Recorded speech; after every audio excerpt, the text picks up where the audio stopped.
Ouais. C'est le fait majeur de l'actu média cette semaine, le camouflet du Conseil d'État envers le CSA, le Conseil supérieur de l'audiovisuel. La chaîne numéro 23 continuera d'émettre, Julien. Oui, c'est une très bonne nouvelle pour les fans de tatouages et de tatoueurs que nous sommes tous ici autour de cette table.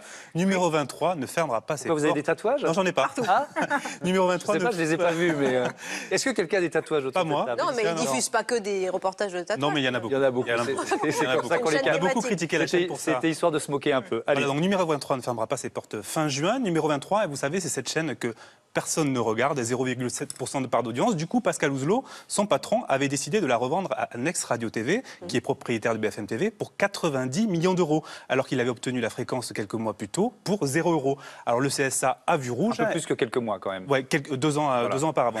Donc le CSA a vu rouge, estimé qu'il s'agissait tout simplement d'une spéculation frauduleuse et avait donc prononcé une sanction inédite, la fermeture de la chaîne en juin. Mais le Conseil d'État, dans sa décision, a estimé que l'existence d'une fraude à la loi n'était pas démontrée. Donc numéro 23 n'est pas morte, vive numéro 23, mais on ne sait pas du tout ce que cette chaîne va devenir dans les prochains mois. Et c'est un camouflet, on le disait, pour le CSA. Oui, alors qu'Olivier Schramek, le patron du CSA, le président que j'avais eu en ligne il y a quelques jours, était hyper confiant sur la décision du Conseil d'État. Il s'est trompé, mais ce n'est pas la première fois. Souvenez-vous, en 2015, le Conseil d'État avait annulé sa décision concernant LCI. On connaît la suite, hein. LCI bascule sur la TNT gratuite à partir de la semaine prochaine, le 5 avril. Sur le dossier numéro 23, le CSA a réagi.